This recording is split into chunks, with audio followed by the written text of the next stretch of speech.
ایران کو اجازت نہیں دیں گے کہ وہ امریکہ کو بلیک میل کرے۔ امریکی صدر نے ایران کے ساتھ جاری بات چیت اچھی قرار دے دی۔ صدر ٹرمپ نے جنگ بندی میں مزید توسیع نہ کرنے اور ایران کے خلاف دوبارہ جنگ چھیڑنے کی بھی دھمکی دے دی۔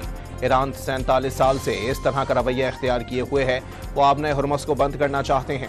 صدر ٹرمپ کی اوول آفس میں گفتگو۔ ایران کے پاس کبھی جوہری ہتھیار نہیں ہوں گے۔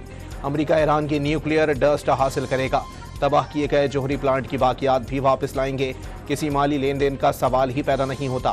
پاکستان سے ایک بار پھر اظہار تشکر۔ وزیر اعظم اور فیلڈ مارشل کو عظیم شخصیت قرار دے دیا۔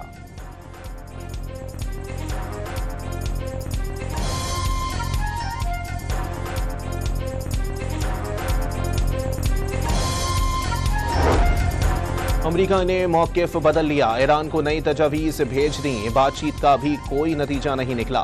سپریم لیڈر آیت اللہ مجتبیٰ خامنائی کے نمائندے ڈاکٹر عبد الماجد حکیم الہی کا دو ٹوک پیغام، کہا شاید امریکہ بعد میں مذاکرات کرے۔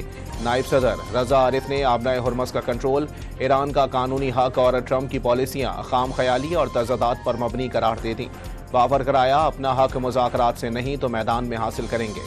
واضح کیا جنگ اور ایران پر پابندیاں ایک ساتھ ختم ہوں گی۔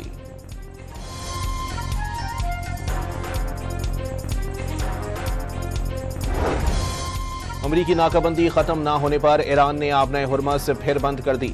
ایرانی فورسز نے وارننگ نظر انداز کرنے پر بھارتی آئل ٹینکرز پر فائرنگ کر کے واپس بھیج دیا۔ ایک کروز جہاز پر بھی حملے کی اطلاع۔ بھارتی آئل ٹینکرز پر فائرنگ کے بعد بھارتی وزارت خارجہ میں ایرانی سفیر کو طلب کر لیا گیا۔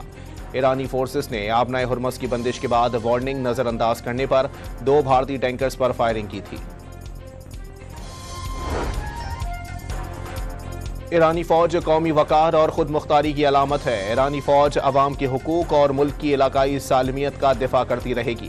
ایرانی صدر مسعود پزشکیان کا اپنی افواج کی ثابت قدمی پر خراج تحسین۔ فیلڈ مارشل عاصم منیر کا ایران میں 3 روزہ امن مشن مکمل۔ ایرانی صدر مسعود پزشکیان، ایرانی اسپیکر باقر غالباف اور اسرائیلی اور ایرانی وزیر خارجہ عباس عراقچی سے الگ الگ ملاقاتیں۔ خاتم الانبیاء ہیڈ کوارٹرز کے کمانڈر سے بھی ملاقات۔ پاسداران انقلاب کا دوبارہ جنگ چھڑنے پر عالمی جنگ کا انتباہ۔ اگر جنگ دوبارہ شروع کی گئی تو ایران ایسے میزائل اور ڈرون داغے گا جن کی تیاری کی تاریخ اپریل 2026 ہے۔ میجر جنرل علی رضا نقوی نے خبردار کر دیا، کہا ٹرمپ ایرانی عوام کو مذاکرات میں دھوکہ نہیں دے سکتے۔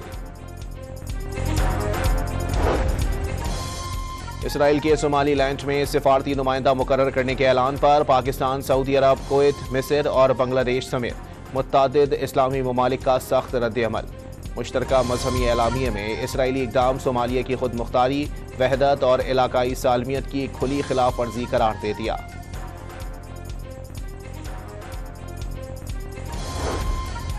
جنگ بندی کے باوجود اسرائیل کی جنوبی لبنان پر پھر جارحیت۔ عرب میڈیا کے مطابق کئی علاقوں پر گولہ باری کی گئی۔ بلڈوزر سے گھر گرانے کا سلسلہ بھی شروع۔